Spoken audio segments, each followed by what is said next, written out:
Estamos viendo primero el contenido del derecho humano de acceso a la justicia o a un recurso efectivo. Ha recibido distintos nombres: derecho al acceso a la justicia, derecho a la administración de justicia, derecho a la tutela judicial efectiva, derecho a un recurso efectivo, y también la parte de al debido proceso. Entonces, esta cuestión tiene que ver con la idea de tener estándares internacionales y que no, que es lo que nos asegura cualquier despojo o desapego de alguna organización de carácter político. Nada como tener estos parámetros que están reconocidos en la Declaración Universal de los Derechos Humanos, la Declaración Americana de los Derechos Humanos, el Pacto Internacional de Derechos Civiles y Políticos, el Pacto Internacional de Derechos Económicos, Sociales y Culturales, la Convención Americana sobre los Derechos Humanos. Y hay otro tipo de instrumentos internacionales como la Convención sobre los Derechos de Niño, niñez, la Convención sobre el reconocimiento de los derechos políticos de las mujeres, el Convenio 169 de la Organización Internacional del Trabajo sobre pueblos indígenas y tribales en países independientes, entre otros muchos instrumentos internacionales. Entonces, como ustedes recordarán, en nuestro artículo 133 de la Constitución, sobre todo tratándose del Senado de la República, se determina que la Constitución, las leyes que deriven de la misma, así como los tratados internacionales que sean suscritos por el Ejecutivo Federal con aprobación del Senado, son la ley suprema del país. Esto, si también tomamos como referencia lo dispuesto en el artículo 1 de la Constitución, en donde se establece que los derechos humanos son aquellos que se reconocen por la Constitución, los tratados internacionales, pues nos completa todo. No estamos hablando de algo de carácter especulativo, ni mucho menos, sino que se trata de las normas fundamentales del Estado mexicano. Y estas normas fundamentales que reconocen derechos humanos para las personas. Y en esta parte que les decía, ¿de qué sirve tener derechos si no tenemos instrumentos para que se hagan efectivos? Y esa es la parte que nos interesa sobremanera.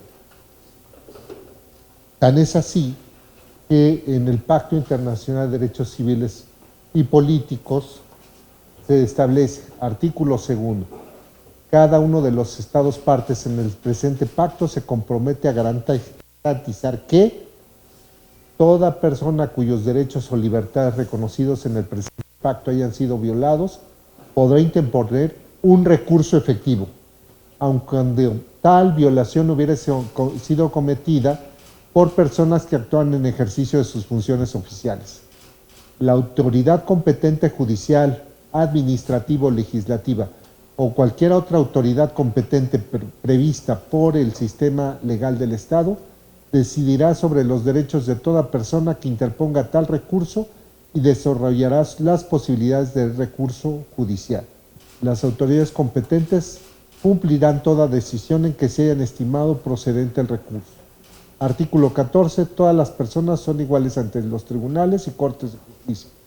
Toda persona tendrá derecho a ser oída públicamente y con las debidas garantías por un tribunal competente, independiente e imparcial, establecido por la ley en la substanciación de cualquier acusación de carácter penal formulada contra ella o para, esta parte es muy importante, la determinación de sus derechos u obligaciones de carácter civil. En fin. Luego, en la Convención Americana se reproducen disposiciones similares y que nada más las voy a leer rápidamente. Artículo 8, garantías judiciales. Toda persona tiene derecho a ser oída por las debidas garantías y dentro de un plazo razonable por un juez o tribunal competente, independiente, imparcial, establecido con anterioridad por la ley en la sustanciación de cualquier acusación penal formulada contra ella o para la determinación de sus derechos y obligaciones de orden civil, laboral, fiscal o de cualquier otro carácter. Cualquier otro carácter. Toda persona tiene derecho a un recurso sencillo y rápido o a cualquier otro recurso efectivo entre los jueces o tribunales competentes que la ampare contra actos que violen sus derechos fundamentales reconocidos por la Constitución, la ley o la presente convención, aun cuando tal violación sea cometida por personas que actúen en ejercicio de sus funciones oficiales. Bueno, entonces, estas disposiciones son muy importantes. ¿Recuerdan ustedes cuando hablamos del derecho electoral que comprende? Decíamos, comprende una parte sustantiva, una parte orgánica, una parte procedimental o procesal. En este caso, en el derecho humano al recurso efectivo, a la administración de justicia, también podríamos hablar de las tres grandes categorías, una parte sustantiva, una parte procesal y una parte orgánica. Y esto deriva, es una explicación que nos va a permitir a nosotros tener mayor claridad de lo que se establece en estos tratados internacionales. Y esto es fundamental, ¿por qué? Porque esto mismo se reproduce en la Constitución, en cierta forma. Y aunque es cierto, en México, como en muchos otros estados, existe el principio de supremacía constitucional, que no hay nada sobre la Constitución, nada ni nadie sobre la Constitución. Y entonces, a ver, como dicen, que alguien me explique por qué en los tratados internacionales se pueden establecer mayores derechos. ¿Existe alguna contradicción con nuestra Constitución? No, no le existe. ¿Por qué? Porque tratándose de los derechos opera un principio que se llama el principio de progresividad o fuerza expansiva de los derechos humanos. Los derechos humanos, ya dijimos, es un derecho inherente a la persona. No es algo que le establece el ordenamiento jurídico. Es algo que trae puesta la persona, por eso es inherente, por eso lo establecen el Pacto y la Convención Americana en la parte del preámbulo. Nuestra Constitución también lo dice, los derechos reconocidos. Yo les decía, yo reconozco que este podium es café. No es café porque yo lo diga. O pues, reconozco que este podium es transparente. Si este señor le cayó mal el desayuno. Eso es tan sencillo y tan fundamental, tan definitorio, el decir que algo, que estamos reconociendo algo respecto de un sujeto. Usted tiene derechos humanos porque es persona, nada más por eso. Es algo inherente, como lo establecen los tratados internacionales en la propia Constitución. Es un derecho, y esto es fundamental, de mínimos. El mínimo minimorum, el mínimo de mínimos. Y lo han explicado muchos autores de distintas maneras. El núcleo esencial, el núcleo básico, la ratio essendi, en fin. Usted tiene eso porque sin eso no puede ser persona. No, sería tanto como desconocer su dignidad, sus posibilidades de desarrollo.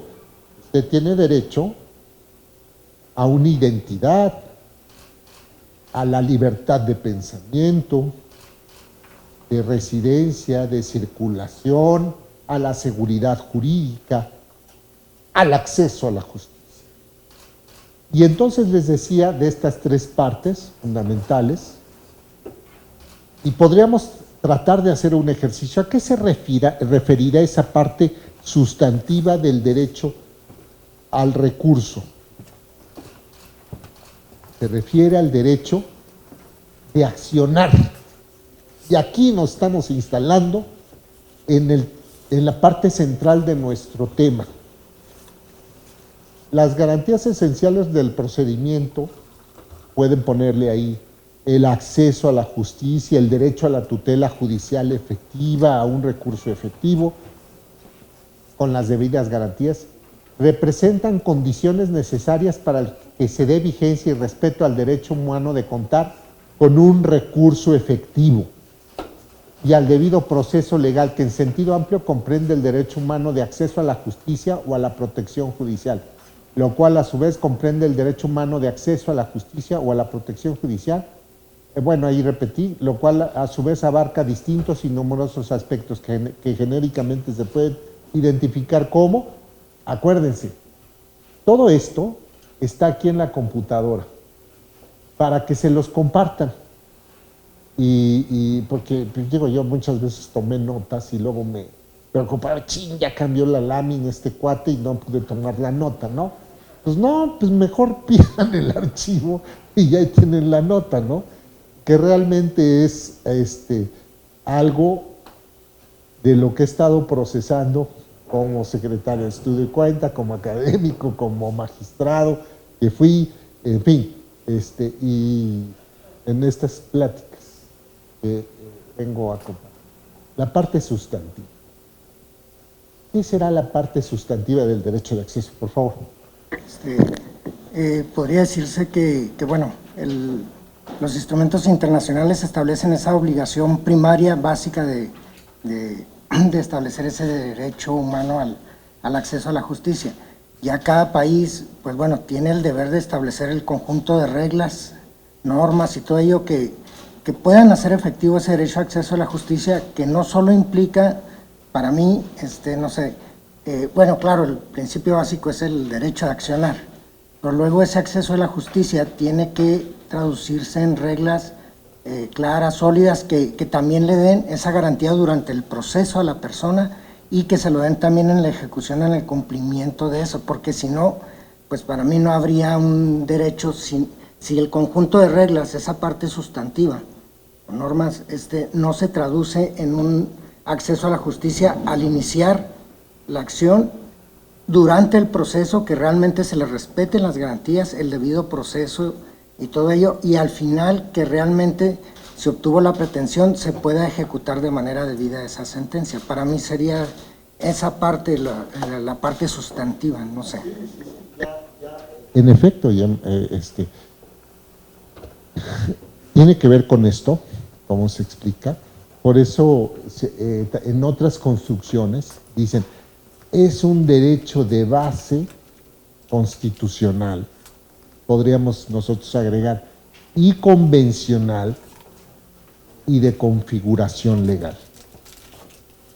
Le vamos dando concreción, lo vamos aterrizando a través de los desarrollos legislativos y también a través de las políticas públicas, ¿no? Por ejemplo, el derecho a la salud, tienes una ley general de salud, pero pues también las decisiones, el presupuesto y cómo se vienen aprobando las políticas públicas, pues le va dando concreción, porque si no, lo demás es pues, lo de menos, es pura demagogia, ¿no? Tú le vas dando realización, concreción a través de esos desarrollos normativos, pero ya vimos que este derecho es muy complejo, el derecho de acceso a la justicia, porque comprende, como señala nuestro compañero, pues el derecho de accionar, el derecho de demandar, el de derecho de acudir a un recurso, a un medio de impugnación, el derecho de defenderte también, de contestar la demanda. Entonces es esta parte sustantiva, de que acudas, como les decía desde la ocasión anterior, que vayas y que toques la puerta y que esa puerta se te abra. Porque si no, usted tiene un derecho de acceso a la justicia y todo eso, pero si ni hay jueces, juezas, ni hay recursos, ni hay medios de impugnación, pues entonces es una vacilada ese derecho de accionar, la acción en materia electoral. Y ya vimos qué comprende la materia electoral. Oye, la materia electoral comprende muchas cosas, no solamente el votar, ser votado, el derecho de asociación, el derecho de que tenga autoridades competentes, autónomas, el que tenga un procedimiento, y todo eso debe estar soportado o con la posibilidad de accionar. Entonces, parte sustantiva, la sustancia ¿cuál es? El derecho de la persona de accionar presentando un recurso efectivo y correlativamente el derecho a defenderse en la sustanciación de cualquier acusación en materia penal o para la determinación de sus derechos u obligaciones de carácter civil, laboral, fiscal o de cualquier otra naturaleza. Entonces, no nada más interesa lo más grave, lo penal, de cualquier derecho. Eso lo dice la Convención Americana. Y como nosotros sabemos, México hizo reservas, que es una forma, bueno, sí, yo suscribo este convenio, pero, y hubo algunas, ¿no? Sobre todo en materia de ministros de culto religioso. Ahí, y pues habrá que ver en qué términos se suscribió por el Ejecutivo Federal con aprobación del Senado. Pero en esta parte fue muy claro, se reconoció este derecho, el derecho de las personas de acudir al recurso, al medio de impugnación. Y como ya vimos que comprende la materia electoral, pues en todo eso. Y recuerdan ustedes, me voy a regresar, que dice la autoridad competente, judicial, administrativa, legislativa o cualquier autoridad competente.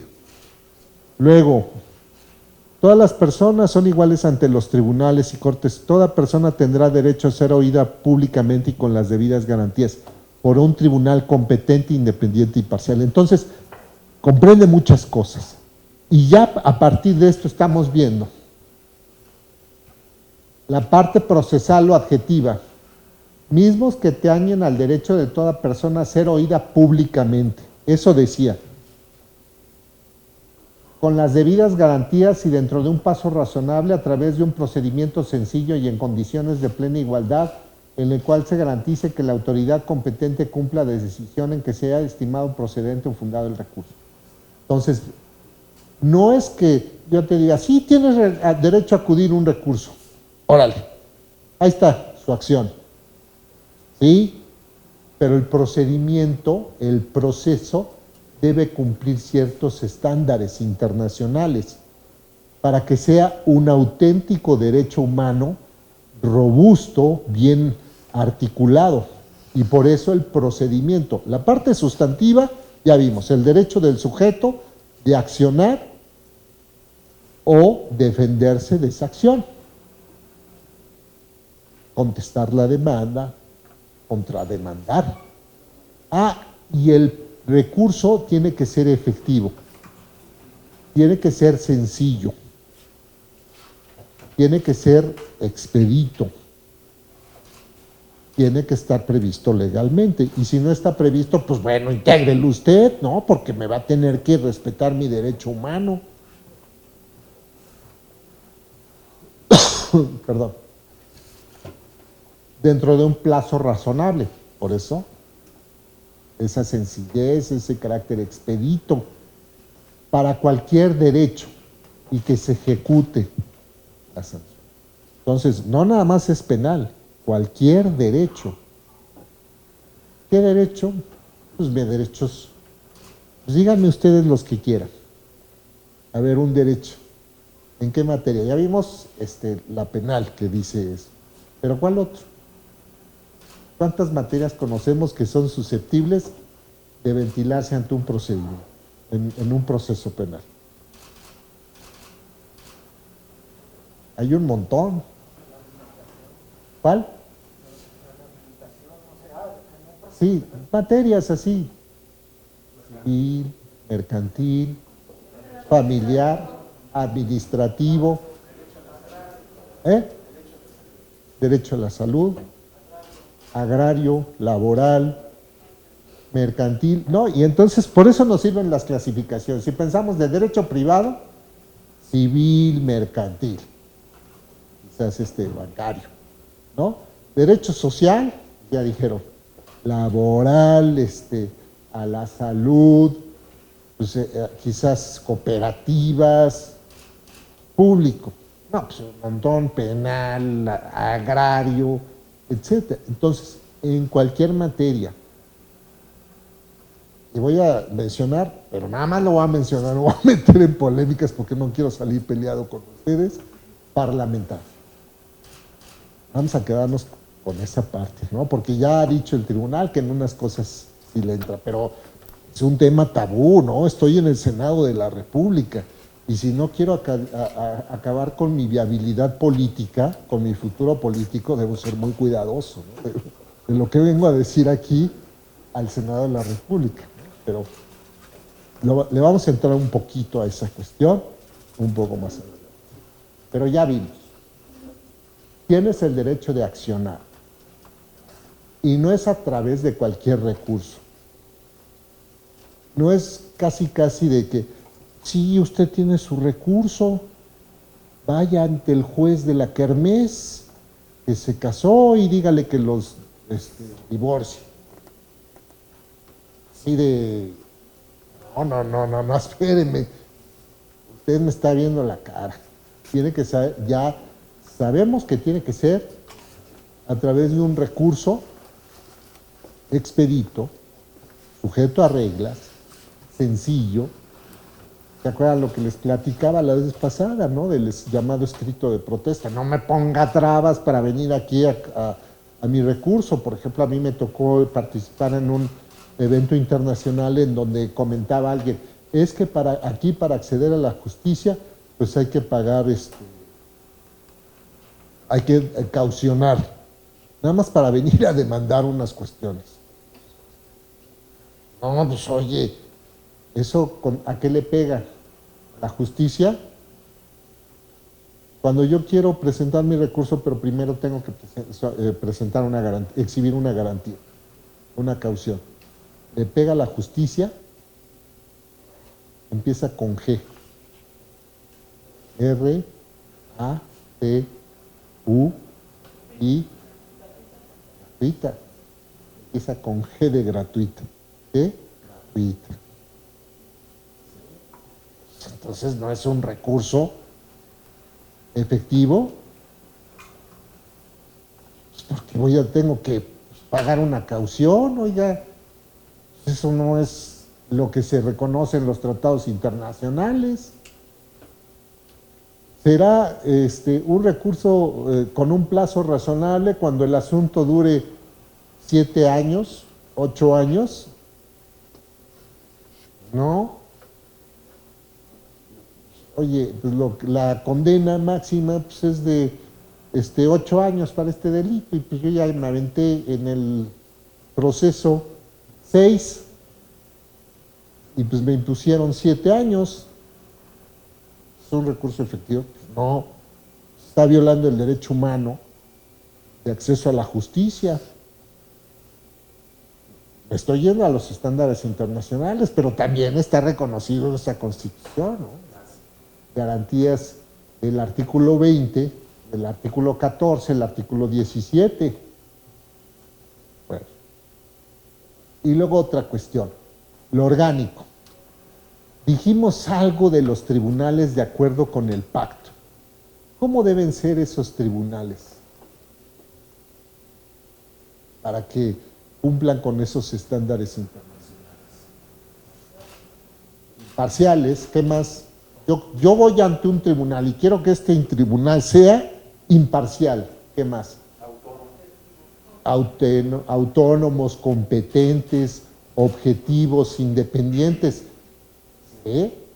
Es lo que dijeron, se establecen los tratados internacionales, los cuales implican que la decisión de dicho recurso debe ser por un juez competente, independiente, imparcial y establecido con anterioridad a la ley. Se vale que de repente dicen, bueno, pues miren, esta situación que es irregular, no nos gusta, estos se están portando mal, para que juzguemos todas estas cosas que estimamos que moralmente son incorrectas, vamos a establecer este tribunal y se va a encargar de juzgar a estos sujetos. Oye, ese tribunal no estaba previamente establecido, ¿eh? Ese tribunal tiene una competencia para el caso. Ese tribunal son lo que se conoce como los tribunales post facto. Después de que surge el acto, pues van a juzgar por comisión o especiales. Suena a tribunales que son abiertamente contrarios a los derechos humanos. Entonces, esto es lo que me interesa, con que nos quedemos con esta idea de que, primera, ¿qué comprende el derecho electoral? Que tenemos derecho a la administración de justicia y que la administración de justicia comprende tres grandes partes. Una parte sustantiva, la de accionar y defenderte. Una parte procesal, un recurso sencillo, efectivo, en el que se cumplan las debidas garantías del procedimiento. ¿Y qué comprende regularmente el procedimiento? Desde que, pues, que demandes, de que te puedas defender, de que ofrezcas pruebas, de que tus pruebas se admitan, se desahoguen, de que alegues sobre esas pruebas, de que se dicte una sentencia y de que esta sentencia se ejecute. ¿Y cómo debe ser el tribunal? Yo no quiero un juez de la kermés que me va a casar. Yo quiero un juez de adeveras, una jueza de adeveras, previamente establecida, competente, imparcial, independiente. Entonces, ya vimos toda la complejidad y como dice el compañero, ¿cómo le vamos a dar concreción? Pues a través de los desarrollos legales. Yo puedo decir que un juez es competente, digo es independiente, imparcial, y que hay grados. ¿Por qué? Pues porque veo el sistema de designación, veo que tenga facultades técnicas para resolver el medio de impugnación de manera definitiva, independientemente de que pueda ser revisada su decisión por un tribunal superior o de alzada a través del juicio de amparo, que tenga facultades normativas, que tenga facultades en cuanto a su presupuesto, todas las posibilidades que atañen al proceso de designación, de remoción, la profesionalización, la estabilidad en el cargo. Y en este sentido, bueno, yo les había recomendado desde la vez pasada acudir a este instrumento que es muy útil sobre los criterios de la Comisión Interamericana, la Corte Interamericana de Derechos Humanos, relatores especiales de Naciones Unidas sobre la independencia de los operadores de justicia. Entonces, Seguimos.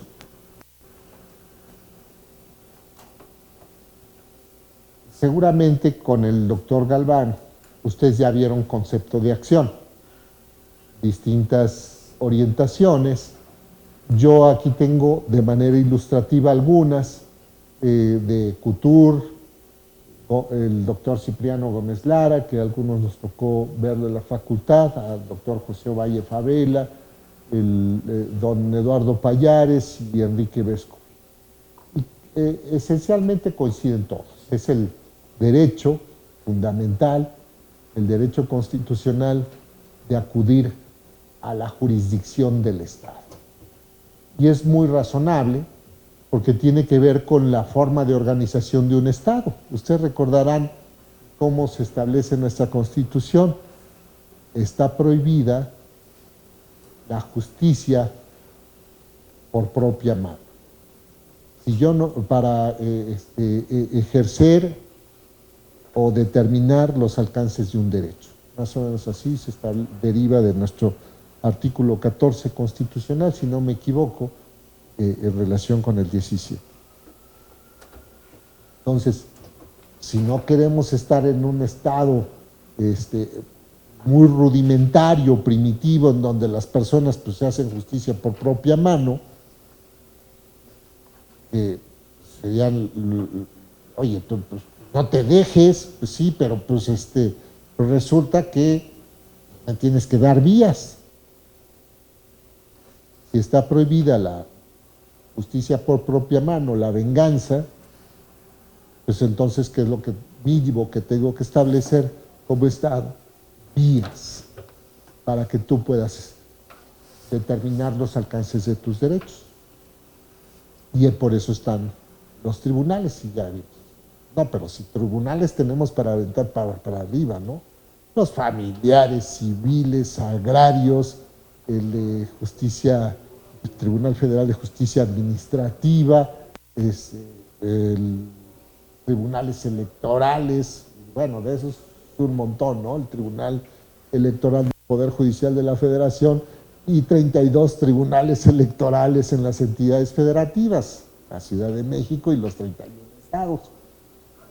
Perdón. Y hay más.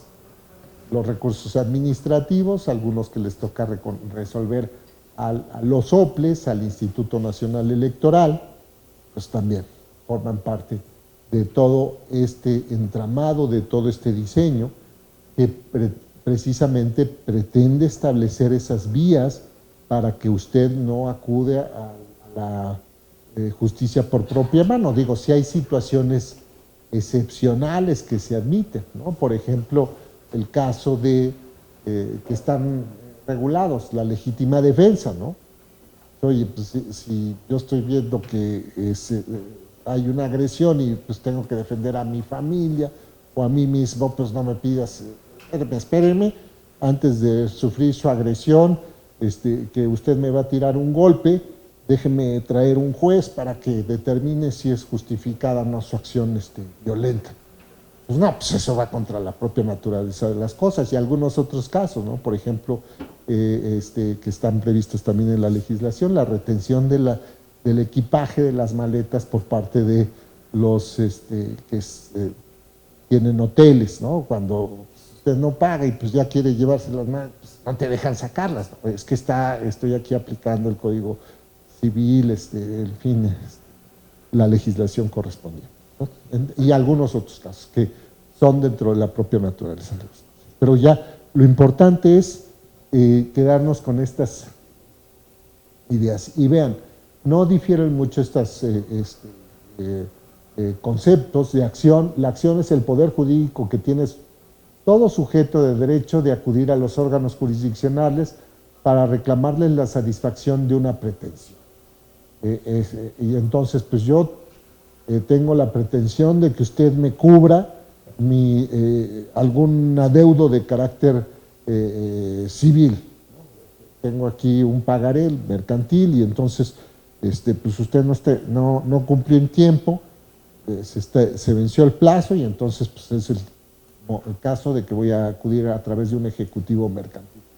Y como tengo ese poder, independientemente de que tenga o no la razón, tengo esa pretensión, esa aspiración a que usted dé satisfacción a ese requerimiento que le estoy haciendo de pago y que se niega a pagarme, pues entonces voy ante el juez de orden mercantil, ¿no? Civil o bien a la jurisdicción federal. Escutur, jurista uruguayo de mediados del siglo pasado, entre los mexicanos, Ovalle Favela, Gómez y Payares se establecen lo siguiente. Gómez Lara: entendemos por acción el derecho, la potestad, la facultad o actividad mediante la cual un sujeto de derecho provoca la función jurisdiccional. Derecho, facultad, poder o posibilidad jurídica de las partes para provocar la actividad del órgano jurisdiccional del Estado con el objeto de que resuelva una pretensión litigiosa.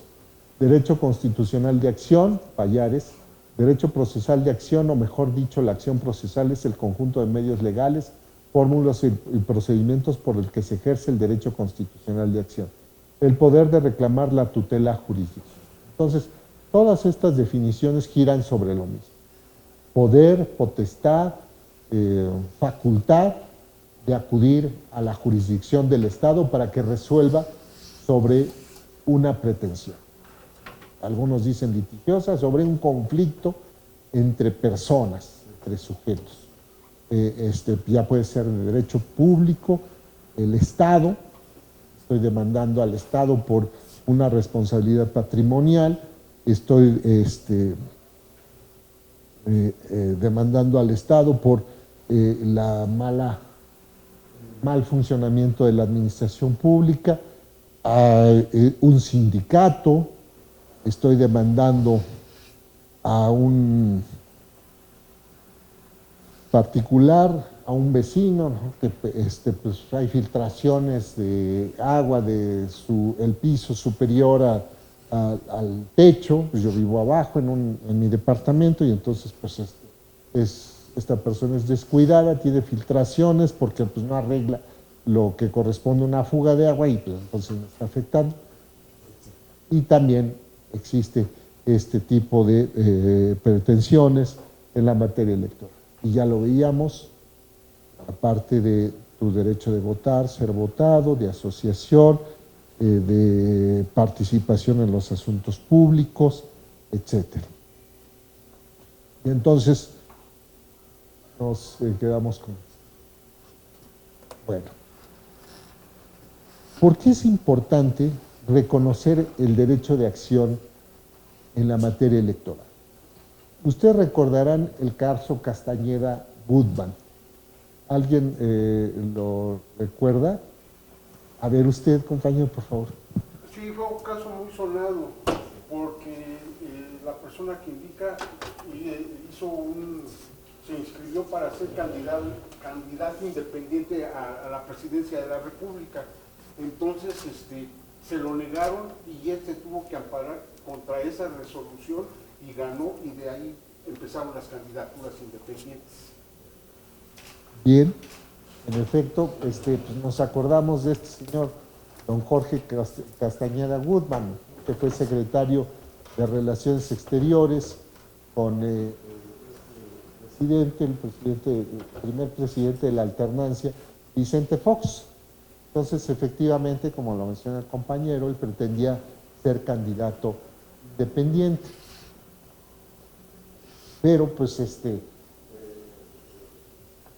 estratégicamente se van al juicio de amparo, como lo señala, y bueno, ahí hay una precisión porque realmente no ganó el juicio de amparo, sino más bien fue ante la jurisdicción internacional, la Corte Interamericana de Derechos Humanos.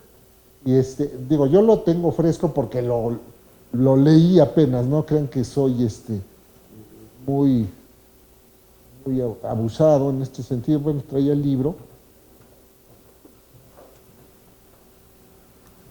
y lo traigo.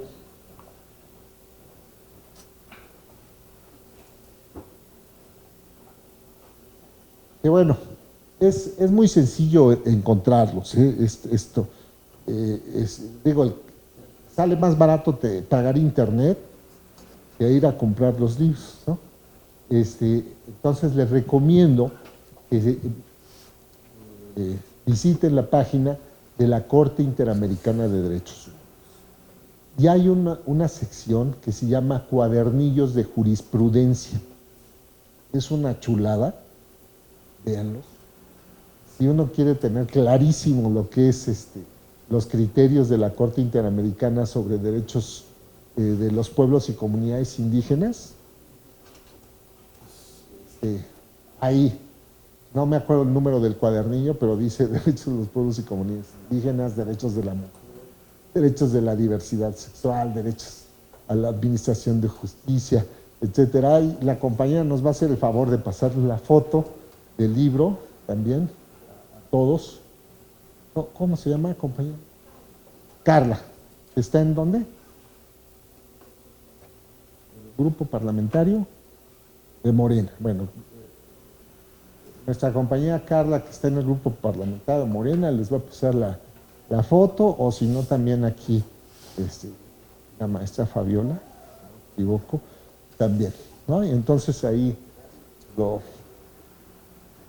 pero yo les estaba platicando de los cuadernillos, entonces yo les voy a platicar de mis fuentes. Son los cuadernillos, porque ya esos nada más me desvelo una noche, en lugar de estar buscando las sentencias, viendo todos los casos, busco el cuadernillo y ahí tengo todos los casos. En fin.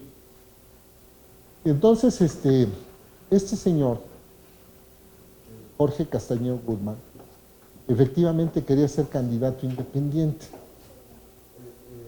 Gracias. A la presidencia de la República. Y el 11 de marzo se resuelve su solicitud. Esto fue de 2006 por la Dirección Ejecutiva de Prerrogativas y Partidos Políticos del Instituto Federal Electoral, que ahora conocemos como Instituto Nacional. Y entonces el instituto le dice, pues no puede ser candidato independiente. ¿Y qué hubiera hecho don Jorge Castañeda? ¿Qué debió hacer? Estamos hablando del 2006, el Tribunal Electoral del Poder Judicial de la Federación surge en 1996. ¿A dónde debió ir a tocar la puerta? Al tribunal. Pero pues dijo, no, mejor me voy al amparo. Entonces se va al amparo, y en el amparo pues llega hasta la Corte, porque estaba impugnando la omisión legislativa, dice, de regular en forma efectiva las candidaturas independientes. Pero antes, en 2003, ya había una definición por parte de ese tribunal electoral que eventualmente le iba a resolver si él acudía al tribunal. Y la respuesta del tribunal hubiera sido sí, si hay medio. Y fíjate que es el juicio para la protección de los derechos político-electorales del ciudadano. Pero fíjate que no, porque desde el 2003, en un asunto muy famoso de aquí, de este lugar, coloquialmente algunos conocemos como Michigan, ¿a qué me estoy refiriendo? ¿Ya dijeron cuál? Michoacán, efectivamente. Ahí, como para los amigos, yo digo Michigan y Michoacán, etcétera. Y entonces, en el 2003 ya la Sala Superior había definido que el derecho humano de ser votado es un derecho de base constitucional y configuración legal. Es decir, quien de acuerdo con la Constitución, pues bueno, existe un sistema de partidos que no está proscrito las candidaturas independientes, pero quienes lo determinan son el legislador ordinario, es decir, Congreso de la Unión, legislaturas locales. Y como no estaba reconocido en Michoacán ese derecho, no había candidaturas independientes. Ya había algunos otros lugares donde existían candidaturas independientes, no me pregunten por qué, no sé, no me acuerdo en este momento, pero bueno, sí, ya lo sé. Y entonces, pues el señor dice, no, mejor me voy al amparo. Y ya sabía, según entiendo, uno de sus abogados era Pérez de Hacha. Entiendo que era un despacho muy grande. Y entonces esto es lo que se conoce como el litigio estratégico. Quiero conocer una decisión, ya sé cuál va a ser el resultado, pero quiero que se pronuncien para determinar los alcances del derecho humano. Entonces se va al amparo, y en el amparo, como decimos en el argot de los abogados, le dieron palo. Sí, efectivamente, palo. Dice, no, fíjate que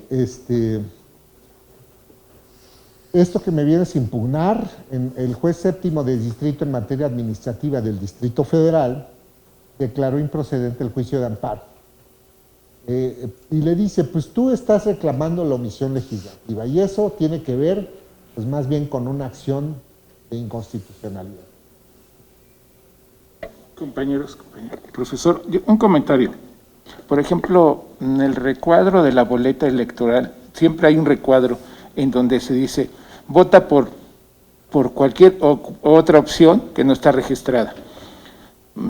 Me parece que no estoy muy seguro en las anales de la historia electoral, parece que alguien votó en alguna ocasión por X personaje y parece que ganó.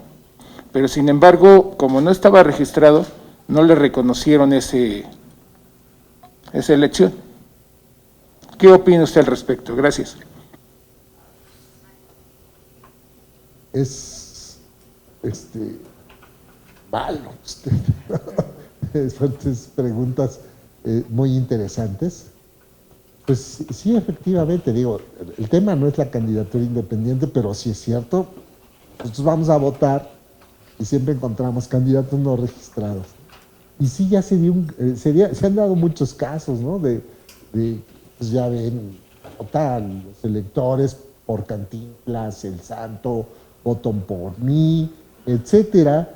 Y uno dice, bueno, eso no es serio. Cantinflas, pues ya hasta se murió, Benito Juárez igual, en fin, como alguna vez me dicen, pues, oye, un concierto de George Michael, me dijo hace como 1 año y medio, le digo, o como 2 años, le dije, pues sí, oye, solamente que sea en una sesión espiritista, porque este señor ya se murió, tiene como 7 años muerto, ¿no? No sé cuántos. Pues así, estos casos. Y en efecto, nuestras boletas tienen esa característica de que aparecen candidaturas no registradas y que ya se presentó un caso, Las Vigas de Ramírez, en Veracruz, fue por ahí del 2004 o 2005, no recuerdo, donde pues era un candidato, no había el caso de las candidaturas independientes en Veracruz, y entonces, ¿qué hace? Manda a hacer unos stickers donde venía el nombre del candidato no registrado, no podíamos decir que era independiente, porque ni siquiera tenía registro, y todos los integrantes de su planilla. Lo pegaban a la boleta y además lo señalaban. Ganó. Y llega al tribunal y dice, no. Y entonces, pues, ¿qué se ha dicho? Pues, oye, es que esto tiene que ver para posibilitar que los electores se expresen. Yo diría, pues, ¿qué electores ansiosos, no? Pues se están expresando. Pues digo, pues más bien yo creo que debería de hacerse algo en esos casos, pero el tema es que si no hay registro, ahora que ya hay candidaturas independientes, se pueden generar muchos problemas. Por ejemplo, financiamiento, el control de los recursos, acceso a radio y televisión. Y entonces, ¿para qué vamos a tener? Es como tener 2 tipos de carreteras, ¿no?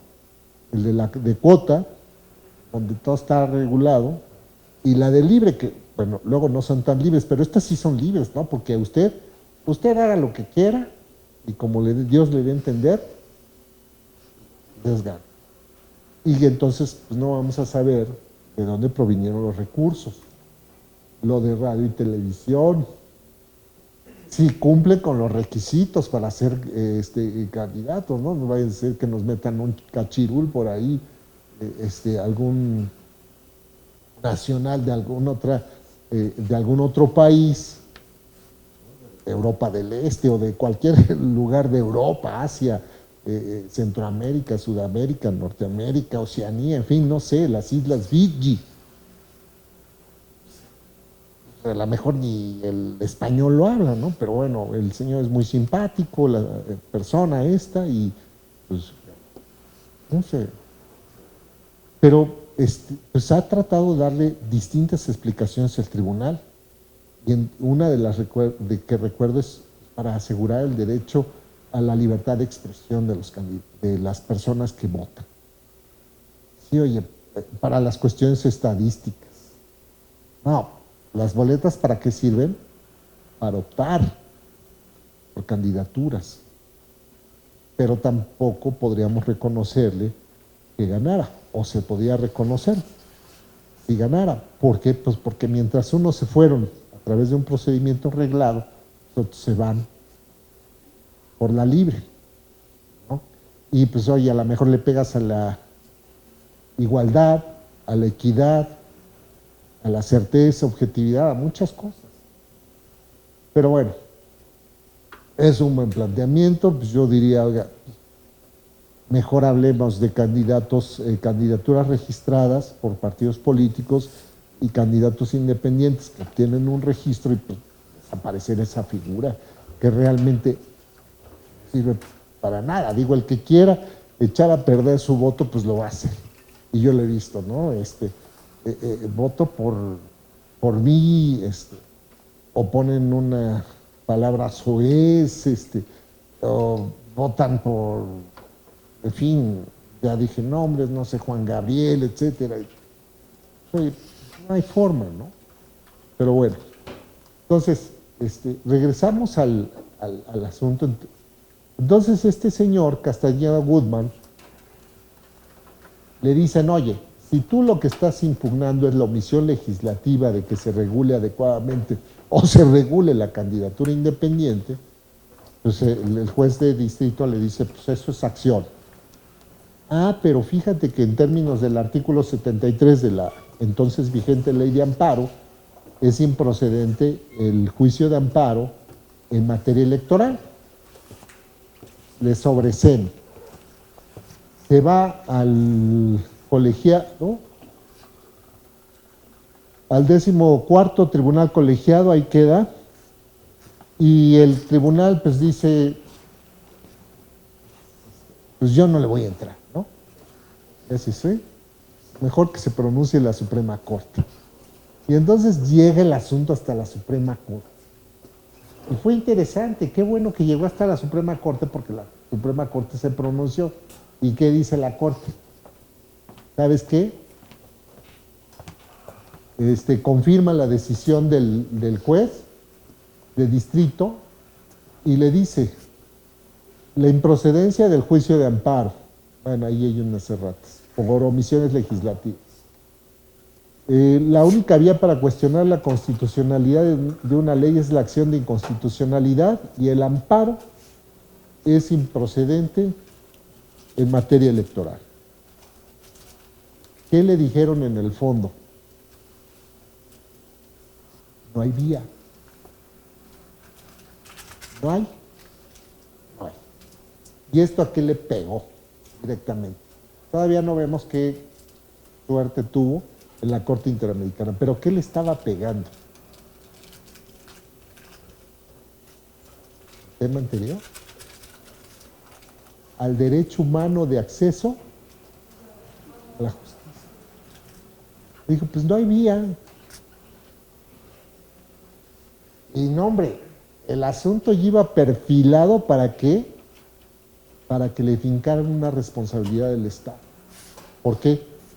Por no cumplir con un compromiso internacional suscrito en el Pacto y en la Convención Americana sobre Derechos Humanos. Y hubo varios votos de ministras y ministros que les dijeron, oigan, fíjense lo que estamos haciendo. ¿Qué debió hacer la Suprema Corte desde mi perspectiva? Y la digo como académico, ¿no? Porque también no quiero meterme en camisa de eso. Bueno, esos ministros ya ni están. Ministros. Es decir, procedente, te equivocaste de puerta. ¿Había vía o no había vía? Viniste a tocar aquí, Suprema Corte. ¿Dónde tenía que tocar? En el Tribunal Electoral. Pero cuando dice eso, la Corte, no hombre, lo perfiló para que nos dieran un poco como Estado. Incurriste en responsabilidad porque no prevés una. Pues sí, pero pues yo diría, bueno, Jorge Castañeda y sus abogados, pues eran tontos, ¿no? Pero mejor vamos a la Corte, pues aquí ya sabemos que nos van a decir si hay vía. Ah, pero no tienes derecho. Y entonces ya cuando llegan a la Corte Interamericana, la solución no era tan difícil. Miren, ahí está la foto de la Corte Interamericana. Comienza el 12 de octubre de 2005 aquí, porque se presenta ante la Comisión Interamericana. La Comisión Interamericana después acude a la Corte Interamericana, la Comisión Interamericana Castañeda Guzmán, y en conclusión lo que dice, vulneraste el 25 de la Convención Americana en especial, porque en la ley de amparo, el COFIPE, tienes que modificarlos para brindar un recurso sencillo y efectivo para el reclamo de la constitucionalidad de los derechos políticos.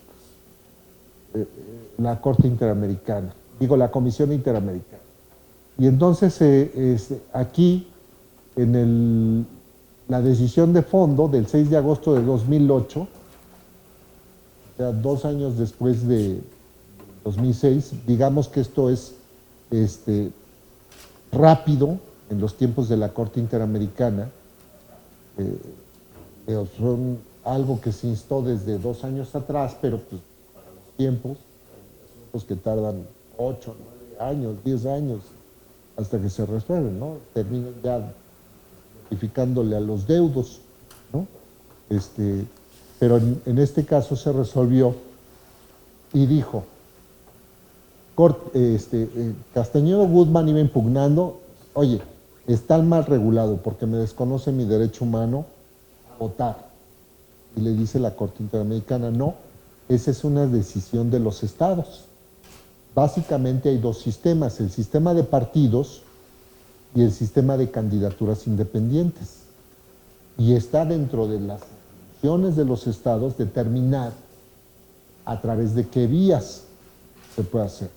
Tú tienes derecho de ser votado, efectivamente, pero tiene que ser un derecho sin que exista restricciones indebidas, y el hecho de que te vayas por un partido no es una restricción indebida, porque, pues mira, los partidos admiten las candidaturas externas, no es que necesariamente tengas que estar afiliado al partido, entonces por ahí tienes la vía.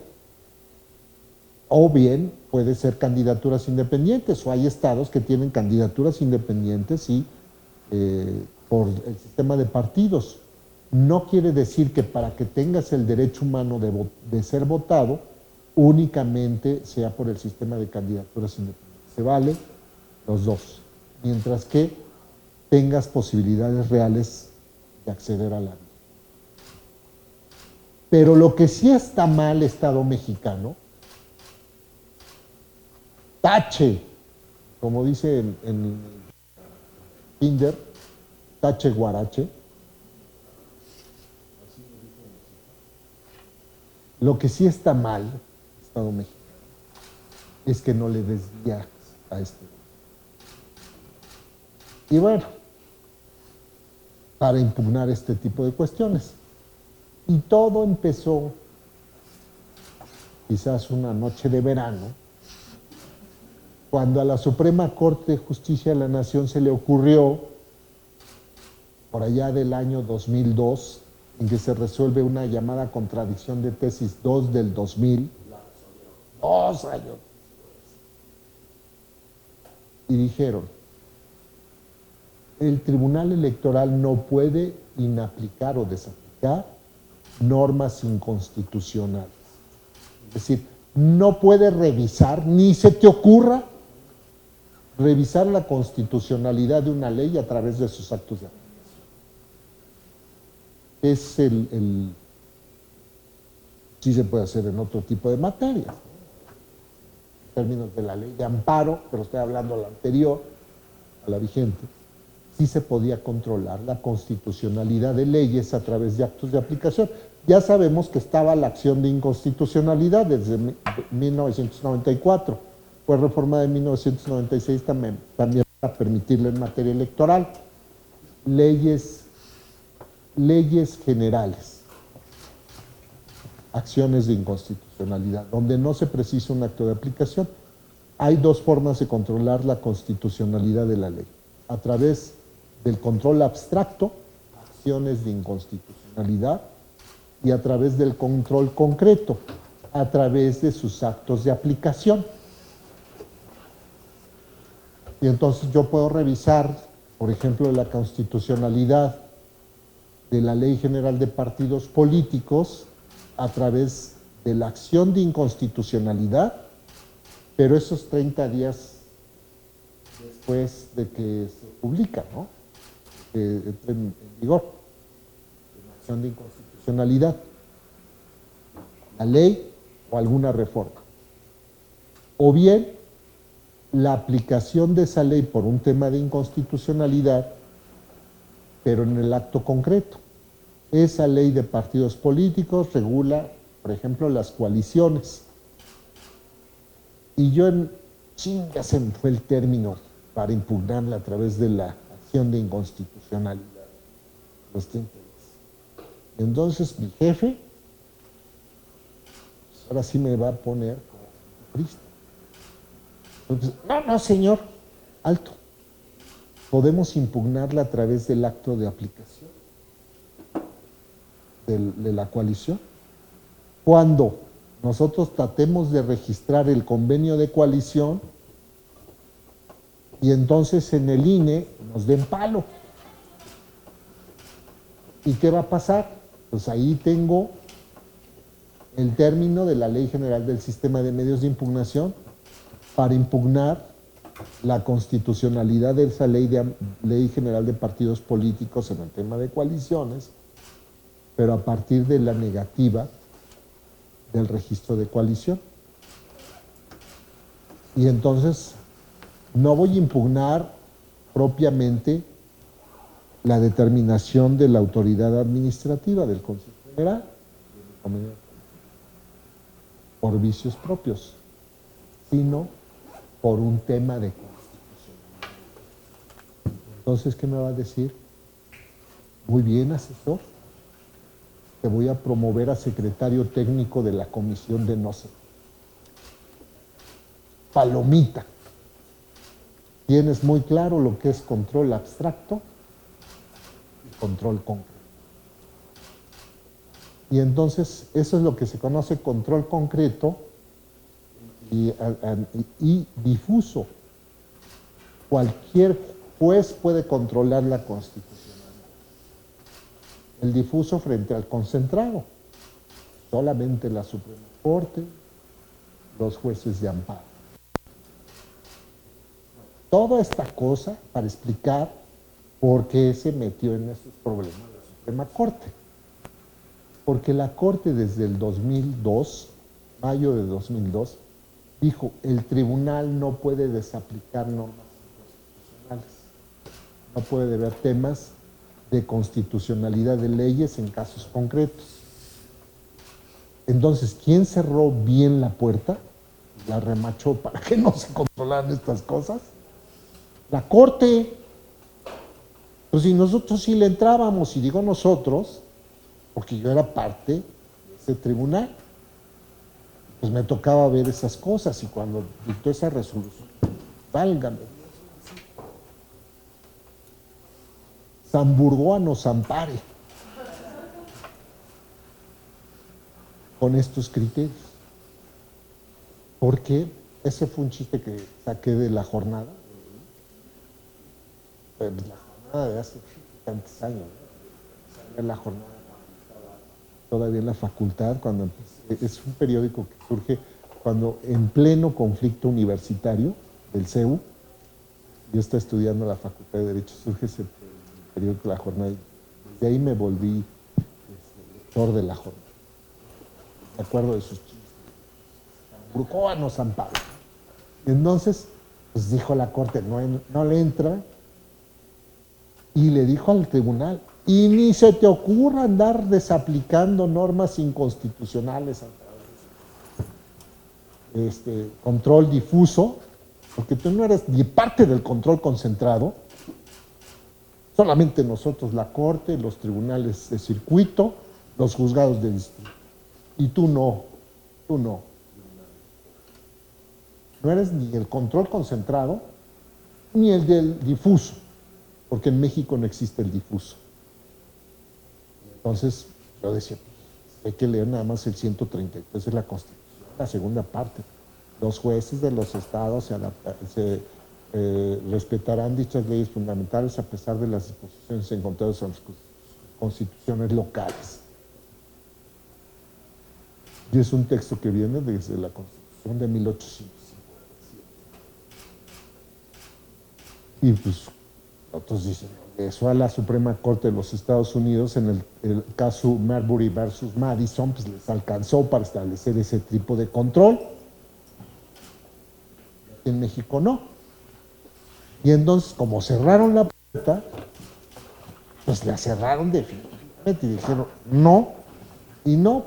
Y entonces la ministra Margarita Luna Ramos les dijo, cuando estaban discutiendo el asunto Castañeda Guzmán, oigan, hay que tener presente lo que dijimos en el 2 del 2000, en la contradicción de tesis 2 del 2000, a lo mejor tenemos que rectificar.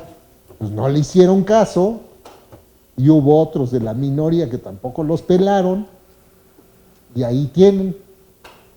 Resuelve la Corte Interamericana y le dice a México, tache, mal.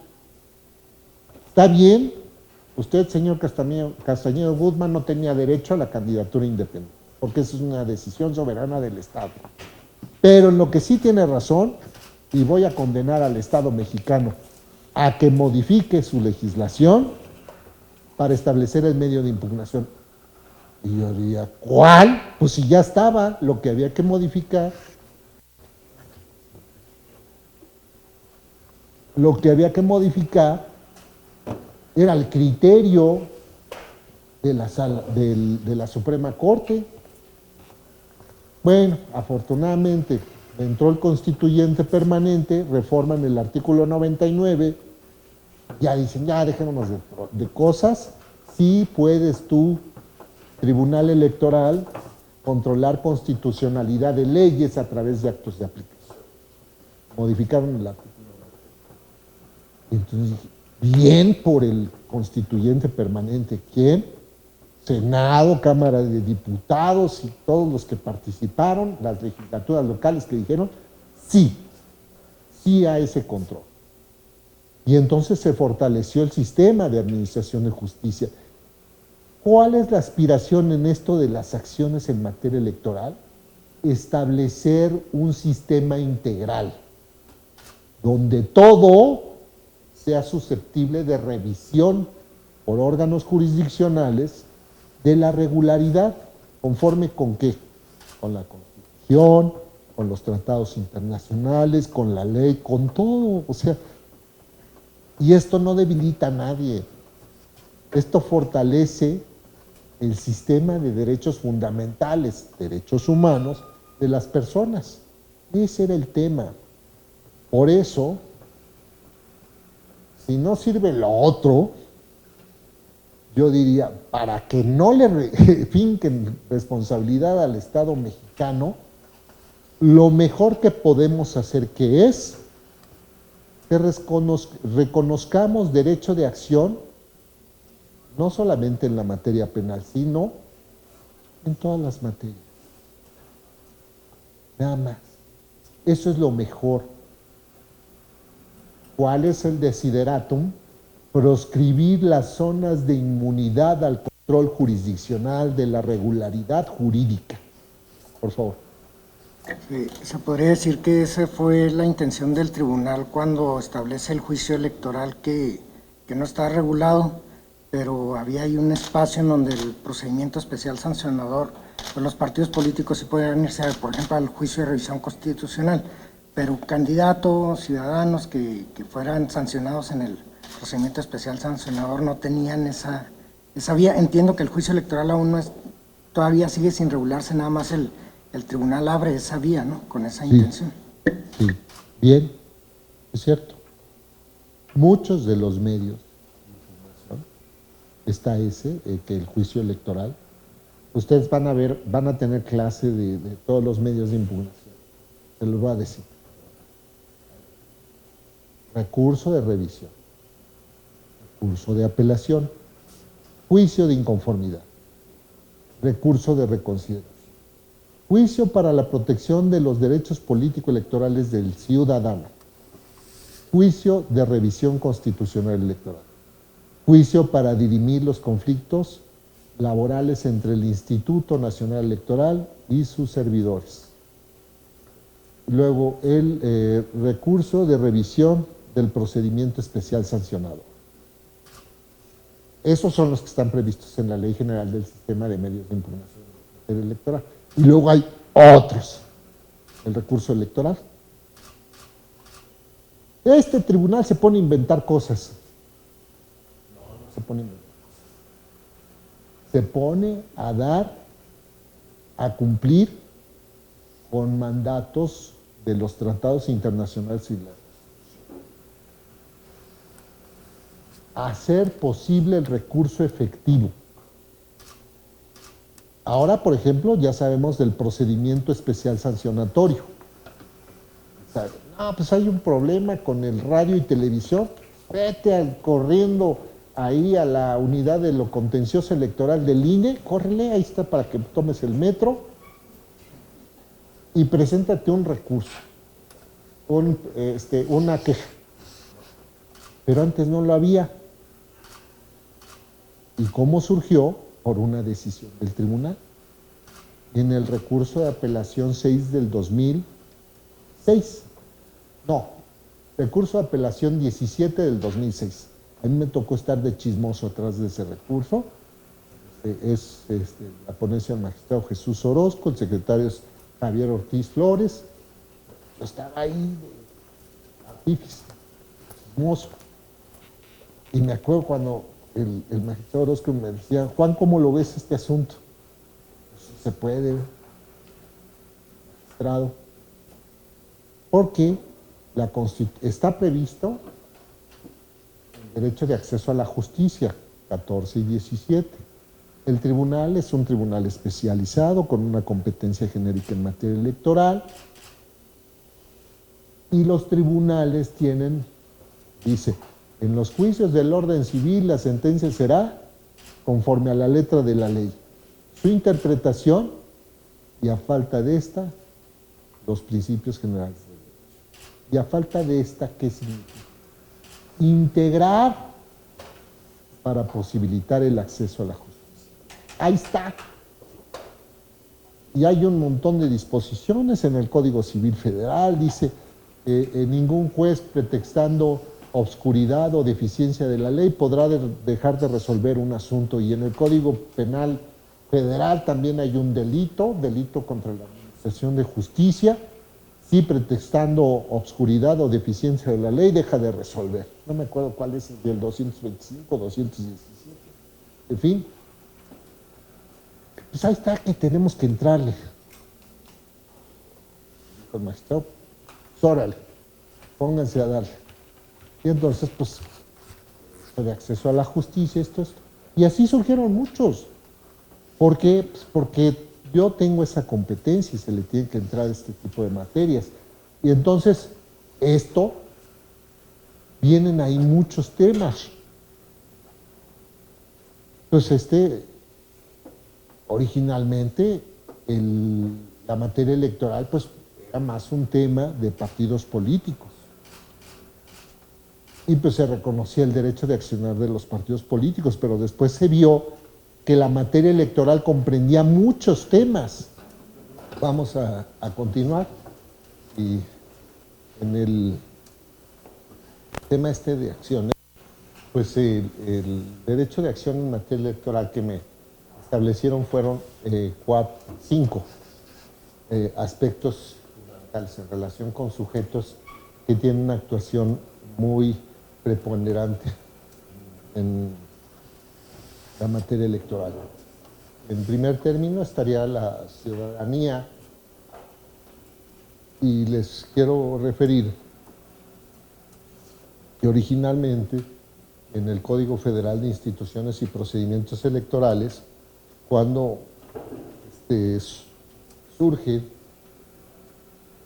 Tribunal Federal Electoral, se reconoce el derecho de acción a la ciudadanía en diversos aspectos. Existía un llamado recurso de apelación del ciudadano,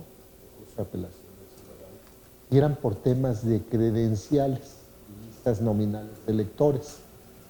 Y yo recuerdo de esos momentos, me parece que eran estelares en el caso de la justicia electoral, porque no porque yo estuviera ahí, sino más bien por el tipo de asuntos que se empezaron a ver y la política judicial que se empezó a desplegar por el Tribunal Federal Electoral, que en ese entonces existía. Ya recuerdan ustedes que hablamos del Tribunal de lo Contencioso Electoral, que surge en 1986-87, después fue sustituido por el Tribunal Federal Electoral en 1990, y este Tribunal Federal Electoral,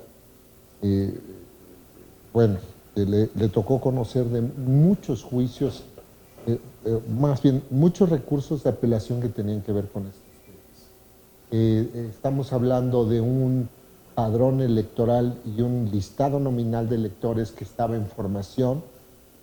Acuérdense que pues veníamos de la Comisión Federal Electoral, que después fue sustituido por el Instituto Federal Electoral, y había muchos problemas en el caso del padrón. Pues había de todos, confusiones en cuanto a los nombres, personas que no estaban dadas de baja del padrón y en los listados nominales de electores, a pesar de que ya había fallecido. En fin, entonces se dio una depuración, o personas que no estaban incluidas en el padrón y en el listado nominal, o a quienes no se les había expedido la credencial para votar. Entonces se conoció muchos medios de información. En un año se llegaron a presentar pues, más o menos como cerca de 80,000 asuntos, temas naturales, y que tenían que ver fundamentalmente con votar y seguir. Ya después vinieron otros derechos. Bueno, más bien era el derecho de votar. Por ejemplo, el derecho de ser votado. Y se modifica el Código Federal de Instituciones y Procedimientos Electorales, surge el Tribunal Electoral del Poder Judicial de la Federación y se instaura el juicio para la protección de los derechos político-electorales del ciudadano. Y este derecho de accionar, pues no solamente tenía que ver con el derecho de votar, las cuestiones de las credenciales y las listas nominales de electores, sino también el derecho de asociación, tanto para formar lo que se conoce como las agrupaciones políticas nacionales, como los partidos políticos. Los ciudadanos están agrupados en alguna organización política, presentaban sus solicitudes para ser registrados como partidos políticos, iniciar todo el procedimiento, la realización de las asambleas estatales o distritales, el número que se requería por el Código Federal de Instituciones y Procedimientos Electorales, ahora la Ley General de Partidos Políticos, y bueno, cuando se llegaba a presentar algún problema, pues podían acudir a través de ese juicio para la protección de los derechos político-electorales, precisamente para que se protegiera ese derecho de asociación. Y ya después se dieron otras posibilidades. Primero, por ejemplo, está el caso de ciudadanos que aspiraban a integrarse como autoridades administrativas o jurisdiccionales en la materia electoral. También empezaron a presentar estos medios de impugnación y como pues, hemos visto en esta parte de lo que es materia electoral, parte sustantiva, parte orgánica y parte procedimental, pues también era materia electoral lo relativo a la designación de autoridades electorales. Ahora tenemos una disposición específica en la Ley General del Sistema de Medios de Impugnación en materia electoral, pero anteriormente no estaba reconocido ese derecho de impugnar a través de un medio de impugnación las decisiones que se adoptaban durante el proceso de designación de autoridades electorales. Y hay por allí un caso muy interesante en el 2003 que se dio el llamado caso Yucatán. O sea, nos tocó presenciar los viajes interpolares de pterodáctilos, todavía nos acordamos de esos casos. Yo ya estaba en el tribunal y puede estar también ahí chismoso en los medios de impugnación respectivos, elaborando el proyecto. Ya les platiqué, ¿no? Que se dio, que llega el asunto del caso Yucatán, que estaban revisando el procedimiento de designación de autoridades administrativas y jurisdiccionales en el Estado, el gobernador, el señor don Víctor Cervera Pacheco, la presidenta de la legislatura local, Mirna, no me acuerdo cómo. Bueno. Ya le estamos preguntando a Wikipedia, ¿cuál es su apellido? Sí. Wikipedia García. Entonces, y ya no está dando la información, es como tener un apuntador, ¿no? Así veo, tienen tantas canciones los Juan Gabriel, entonces, ya he puesto mucha atención cuando veo los videos y veo que tienen ahí sus pantallas, teleprompter, ¿no? Y ahí les va diciendo, yo sí le voy a hacer, pero como no me alcanzó el presupuesto, no tengo todavía teleprompter, pero sí a Wikipedia García. Entonces, en ese asunto, llega el asunto al tribunal. Y pues no está expresamente previsto. Y pues me acuerdo que cuando me turnaron el expediente, me dice el magistrado, ¿cómo lo ves, Juan? Pues creo que somos iguales. ¿Por qué? Pues porque pues es un acto de un órgano legislativo. Designación de autoridades administrativas y jurisdiccionales. Se va al quinto piso, baja y me dice, no, bueno, hay que entrar. ¿Cómo? Ya me puse a la señora. Creo que ya les explico. El chiste es que se le entró, hubo gran oposición en el Estado, hasta una manifestación ahí, no sé cómo se llama el lugar principal, el Zócalo, donde había convocado el gobernador y la presidenta de la legislatura local, y dijeron, no vamos a cumplir, porque, y que vengan a arrastarnos todos, a todos. Bueno, pues como que se cansaron y dijeron, no, pues ¿sabes qué? Mejor vamos a hacer una reforma legislativa y ya para que no esté dando el tribunal, vamos a poner los que dice el tribunal, como no te querían cumplir en un procedimiento de ejecución del tribunal por insaculación y designa tanto a las autoridades jurisdiccionales como administrativas, y ellos dicen, mira, pues ni tú ni yo tribunal. Vamos a hacer una reforma legislativa y vamos a poner los que salieron de tu insaculación más los que nosotros digamos aquí en el Estado. Y los designan. Y hacen la reforma. Pues, ¿qué pasó con los partidos de oposición? Les gustó, se fueron a la acción de inconstitucionalidad y dijeron, oye, pues es muy sencillo. Se llama fraude a la Constitución. ¿Por qué? Porque el afán de no cumplir con una sentencia del Tribunal Electoral, que hacen una reforma legislativa, le dan la vuelta a la sentencia del tribunal y pues no cumplieron.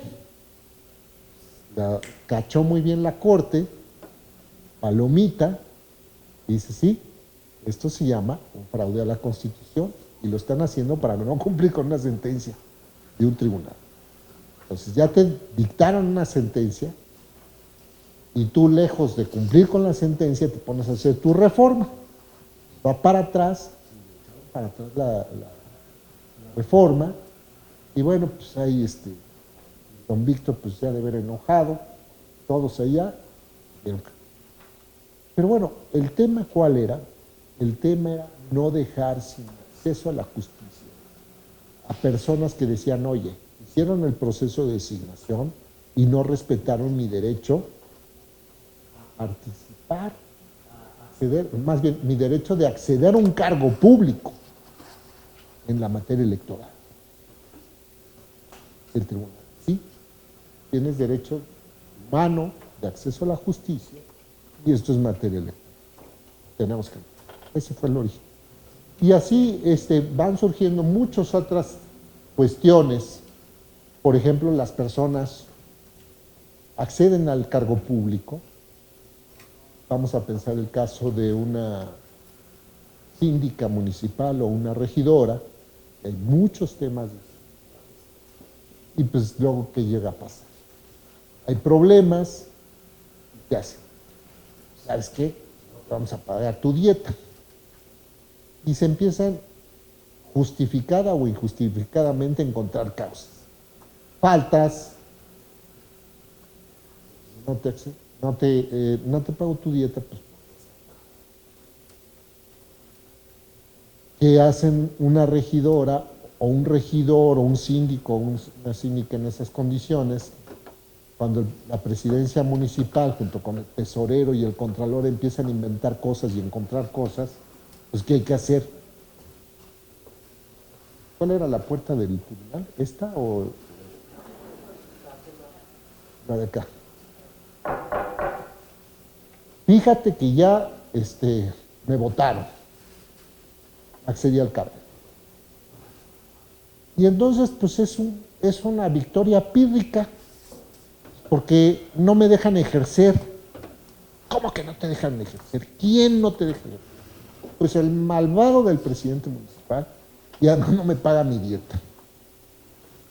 Entonces, ¿de qué me sirve ser votado si después cuando ya accedo al cargo, pues no me dejan actuar? Entonces, ¿qué le vamos a decir? No, es que nosotros nada más revisamos derecho de ser votado. Los derechos inherentes. El derecho de acceder y ejercer el cargo. Y entonces le entra al tribunal. Sí, usted tiene derecho de accionar en esa materia, porque además pues, llega y le están haciendo de chivo los tamales. No dejan ejercer. Y es una materia electoral. Y le ha entrado a ese tema como a otros temas. Violencia de género.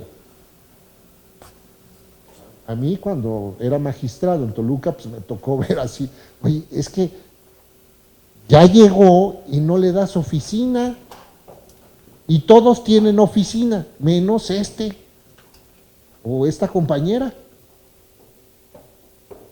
O no le pagas, o le empiezas. Me tocó un caso, no sé si, no me quiere equivocar, es en Hidalgo, un presidente municipal que se apellidaba Marte. ¿Perdón? Eric Marte. ¿De qué? Simapán. Bueno, ¿cuál es? ¿No? Chaires. Wikipedia Chaires. Lo digo afectuoso. Eric Marte. Simapán. Entonces nos tocó el caso de que empezaban las sesiones virtuales. Entonces, ¿qué pasó? Primero, trata de acceder a la plataforma y no puede acceder. Están los otros diciéndole, oiga, la compañera trata de acceder. Por acá, el acceso a la justicia, la canción. Oiga, señor, ¿qué trata de acceder? Ignoro. Después, dice faltas. Y después, por el tema de las faltas, entra la suplente. Y entonces dice, oye, bien o mal, yo quiero que tu tribunal decida sobre esta cuestión, porque pues está peor. Deja de que ya no me paguen. Ni siquiera puedo entrar a las sesiones del cabildo. Pues sí. Y hubo un efecto diferenciado, porque además era mujer. Entonces no es lo mismo que se le apliques a un hombre que a una mujer, por el efecto diferenciado, porque hay desigualdad estructural, la invisibilizas, no le permites participar. Entonces, pues fue por todo y se echó para atrás la determinación de la sustitución. Y fue por ese tema. Entonces, así como esos casos, se fueron judicializando. ¿Y qué es mejor? Que se judicialicen todas esas cosas. Digo, no en todo va a tener la razón, inclusive cuando se diga que es un caso de violencia política de género, porque, no, oye, mírate, efectivamente estamos viendo que te dieron la palabra, pudiste discutir, que no se haya votado como tú lo estabas proponiendo, eso es otra cuestión, porque es la regla de la mayoría. Pero no vemos que el presidente municipal o la presidenta municipal o algún otro compañero hubieran utilizado expresiones que denigraran tu dignidad como mujer. Pudiste participar y propusiste y pues bueno, fue acogida tu propuesta, pero no vemos que fuera por un tema de mujer. Sí nos tocó otro caso en el Estado de México,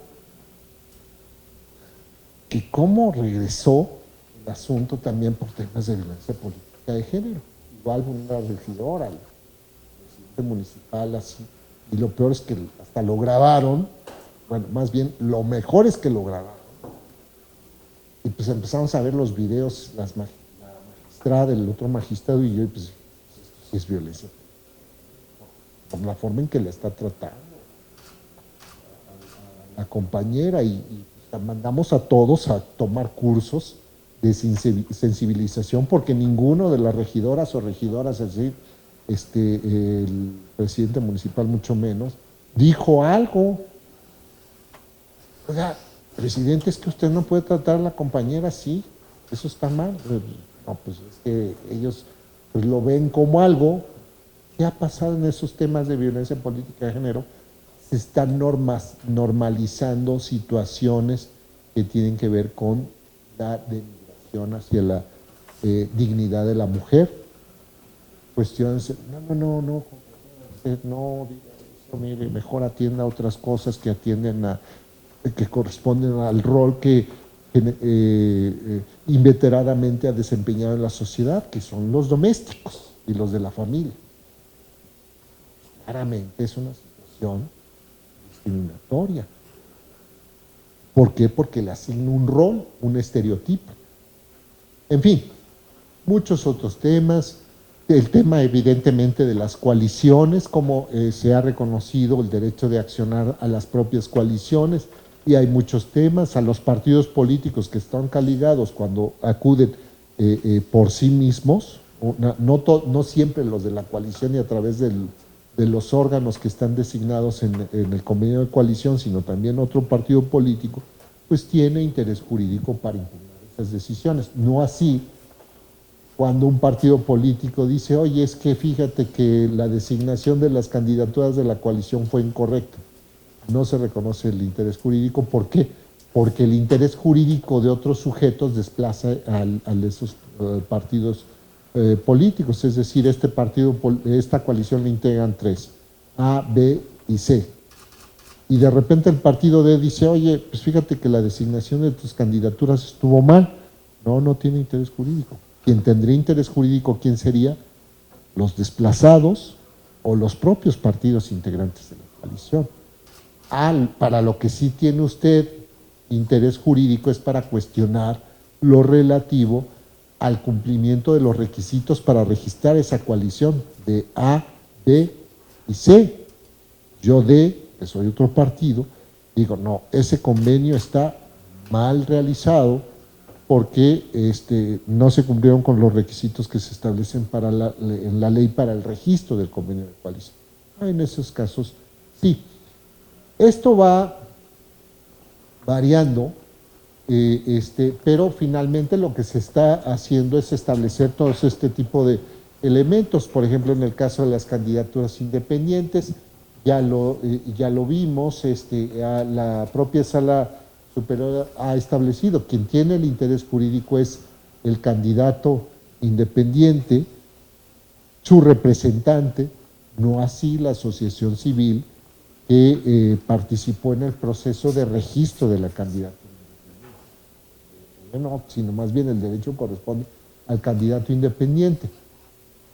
Los medios de impugnación a través de los cuales pueden ir las candidaturas, las candidaturas es básicamente el juicio para la protección de los derechos político-electorales del ciudadano, y en aquellos otros casos en que específicamente así se reconozca. En los temas de resultados electorales, el interés jurídico se reconoce a los partidos políticos y no tanto a los candidatos por cuestiones de elegibilidad. Se les niega la constancia de mayoría o de asignación. Y en el caso de las autoridades, pues a las autoridades también se les ha reconocido a través de decisiones judiciales el derecho de impugnar en ciertos supuestos.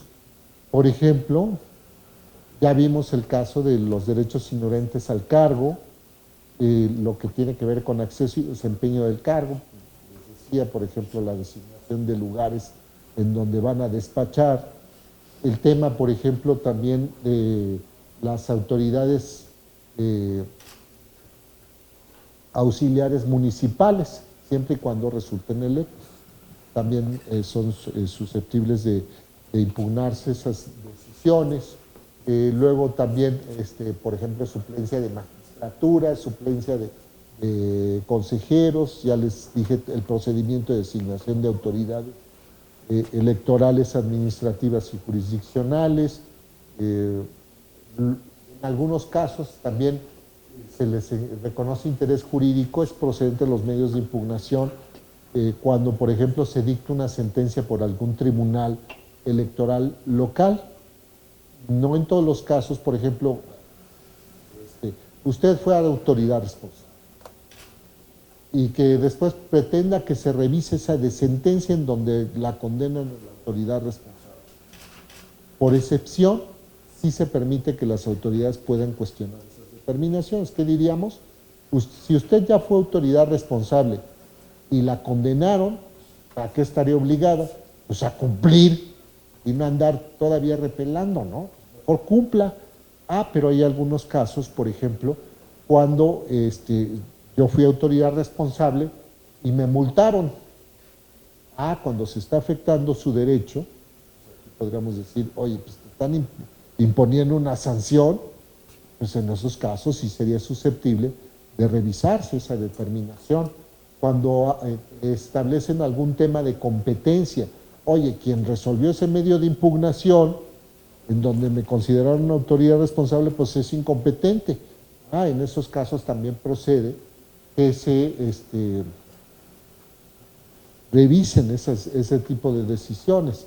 Entonces, pues más bien en el caso de las autoridades es de una manera excepcional, y en aquellos casos en que deriven de la propia ley o se establezca por precedentes de las propias salas regionales o la sala superior del tribunal. Hay otras cuestiones, violaciones al artículo 134 constitucional, por ejemplo, difusión del informe de labores. En esos casos, pues también se permite que las autoridades responsables, después de que se dicta la determinación en el procedimiento administrativo sancionatorio, pues acudan a la propia jurisdicción para que se determinen si hubo o no una vulneración al artículo 134. Y luego, pues ya para concluir, este es un tema que daría para varias pláticas, que es uno de los que considero que es de los que menos desconozco, que es el tema de los pueblos y comunidades. Originalmente, o bueno, pues si empezamos a buscar en la legislación, pues el tema de los sistemas normativos en pueblos y comunidades indígenas, pueblos afromexicanos y pueblos equiparables, pues no está previsto propiamente en la legislación procesal. Deriva de la propia Constitución, del Convenio 169 de la Organización Internacional del Trabajo, de la Declaración de Naciones Unidas sobre Derechos de los Pueblos Indígenas, muy reciente. Sin embargo, el hecho de que no estuviera previsto expresamente en la legislación procesal el derecho de accionar sobre estos temas, pues no implicara que no fuera justiciable, porque finalmente son temas electorales, regidos bajo el propio sistema normativo de los pueblos y comunidades, pero que no está exento de que se realice este control jurisdiccional de los propios integrantes de los pueblos y comunidades para que se resuelvan estos temas. Todo comenzó por ahí en el año 1999, en el 2000, cuando se presentó uno de los primeros medios de impugnación, y ese sí, para mí también estar de chismoso, como secretario de Estudio y Cuenta, que fue un tema de Asunción Tlacolulita. Se realiza la elección en esta comunidad y pues acuden por primera ocasión al medio de impugnación en el JDC, o el Juicio para la Protección de los Derechos Político-Electorales, y el tribunal conoce. Dice, efectivamente, aquí se llevó a cabo una inobservancia del Convenio de la Organización Internacional del Trabajo, de la propia Constitución.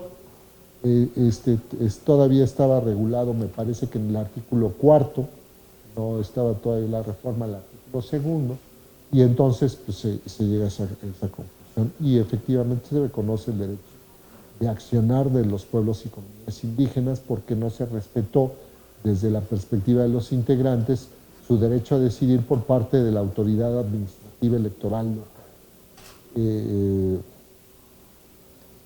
Hubo varios asuntos y de ahí pues ya llegaron varios temas que tenían que ver con pueblos y comunidades indígenas y que parece que ha generado una sólida, muy amplia jurisprudencia por parte de la Sala Superior y las salas regionales en lo que es el acceso a los pueblos y comunidades. Hay algunas otras jurisdicciones, por ejemplo, en el Tribunal Superior de Justicia del Estado de Oaxaca hay una sala penal de justicia penal en el Tribunal Superior de Justicia. En la legislación también del Estado de Quintana Roo hay jueces indígenas, magistraturas indígenas y un consejo de la judicatura indígena, entre muchos otros casos. Pero bueno, lo que nos importa, que es la materia electoral, efectivamente se ha reconocido este derecho tanto para los propios pueblos, las comunidades, son distintos sujetos, en el caso de los indígenas. Los integrantes, mujeres indígenas, hombres indígenas, las comunidades indígenas, se les ha reconocido ese derecho. Hay muchos casos, de lo que me tocó conocer en el Estado de México y en Michoacán, donde a las comunidades se les reconoce el derecho, hasta antes que se resolviera un juicio de amparo por la Suprema Corte de Justicia de la Nación, de manejar, por ejemplo, su presupuesto, que era uno de los temas, o de designar autoridades en la propia comunidad. Representaciones indígenas, en el caso del Estado de México ante los ayuntamientos municipales, o bien las autoridades comunitarias dentro de un ayuntamiento municipal, o bien la designación de autoridades del ayuntamiento municipal por el sistema normativo indígena. También el derecho, les decía, de los integrantes, el caso de mujeres, el caso de agencias municipales o delegaciones que no se les permite participar en la designación de autoridades del ayuntamiento municipal en algunas localidades, el caso del reconocimiento de las acciones afirmativas para integrantes de pueblos y comunidades indígenas, por ejemplo, la conformación de la Cámara de Diputados, la conformación de distritos electorales indígenas, o las otras acciones afirmativas, por ejemplo, de otro tipo de integrantes de la propia colectividad, como por ejemplo serían los de la diversidad sexual, por ejemplo. Hubo varios asuntos, en el caso de Oaxaca, de las acciones afirmativas para la comunidad transgénero. Bueno, son muchos temas, pues yo aquí me detendría, ya llegamos a la hora. Y bueno, como les señalaba en la ocasión anterior, estoy a sus órdenes en este correo, juan.silva@te.gov.mx. Ahí estoy al pendiente. Y bueno, pues espero que no hayan quedado muchas dudas, que hubiera cumplido con los objetivos de la temática que me fue señalada, y de verdad les agradezco su paciencia. Hemos llegado al límite del tiempo, y también me parece que de su paciencia y energías para seguir hablando, y entonces les agradezco que me pudieran escuchar.